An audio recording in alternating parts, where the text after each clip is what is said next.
భారతదేశంలో హాట్ టాపిక్గా ఢిల్లీ లిక్కర్ కుంభకోణం. ఏకంగా ఢిల్లీ ప్రభుత్వం నడుపుతున్న వారే లిక్కర్ కుంభకోణంలో పాత్రదారులుగా ఈడీ డిపార్ట్మెంట్ కోర్టులో వాదిస్తుంది. ఢిల్లీ ఎక్సైజ్ శాఖ మంత్రి గత సంవత్సరం కాలంగా లిక్కర్ కుంభకోణంలో తిహార్ జైల్లో ఉన్నారు.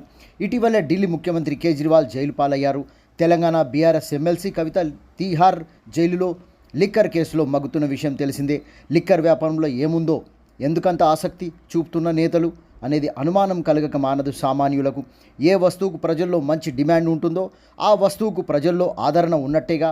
ఆ వస్తువు ధర, నాణ్యత ప్రజల మీద ముద్ర పడిందంటే చాలు, వ్యాపారుల బ్యాంక్ అకౌంటు, జేబులు, ఆస్తులు పెరుగుతున్నట్లే.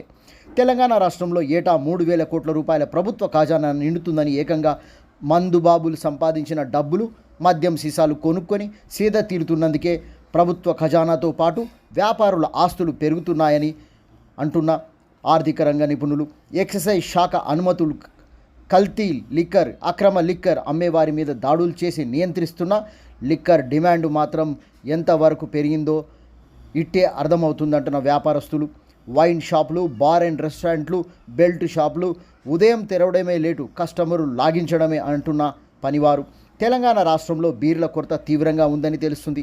గ్రేటర్ హైదరాబాద్ నగరంలో 357 వైన్ షాపులు ఉన్నట్లు లెక్కలు తెలుపుతున్నాయి. బీర్లు అందుబాటులో వైన్ షాపుల్లో లేనందుకు మోజు పెంచుకున్న మందుబాబులు ఇతర రాష్ట్రాలకు వెళ్లే సేద తీరుతున్నట్లు సమాచారం. నగరంలోని వైన్ షాపులు సుమారుగా 100 కార్టన్లకు ఇండెంటు పెడితే బెవరేజ్ కార్పొరేషన్ మాత్రం కేవలం 10 కార్టన్లు మాత్రమే మంజూరు చేస్తున్నట్లుగా చెబుతున్న వైన్ షాప్ యజమానులు. వేల సంఖ్యలో కస్టమర్లు బ్రాండెడ్ బీర్లు అడిగితే స్టాక్ లేవని తెలుసుకొని నిరాశ నిస్పృహలో వెనుతిరుగుతున్నట్లు తెలుపుతున్న వైన్ షాప్ నిర్వాహకులు. ఇప్పుడు నగరంలో కొత్త రకం బీర్లు వస్తున్నాయి. అందులో టైంట్, మౌంట్ ఎవరెస్ట్, ఎగ్జోటికా వాటికి ప్రభుత్వం అనుమతి ఇచ్చినా వీటి సరఫరా కూడా అంతంతగా ఉందని తెలుస్తుంది. ఇప్పటికే బెవరేజెస్ కంపెనీస్ బీర్లు తయారు చేయడానికి 2 షిఫ్టులు నిరంతరాయంగా కార్మికులు అక్కడ పనిచేస్తున్నట్టుగా తెలుస్తుంది. ప్రజల నుండి డిమాండ్ పెరిగింది. డిమాండ్ తగ్గట్టుగా సరఫరా చేయలేకపోతున్న కంపెనీలు ఎక్సైజ్ అధికారులు అనుమతిస్తే 3వ షిఫ్ట్ నడపడానికి సిద్ధంగా ఉండాలని ఆలోచిస్తున్నట్టుగా బెవరేజ్ కంపెనీలు అంటున్నాయి. ఈ ఎండాకాలంలో తక్కువ శాతం ఆల్కహాల్ ఉన్న కింగ్ ఫిషర్ బీర్లు దొరికితేనే అదృష్టంగా భావిస్తున్న వినియోగదారులు.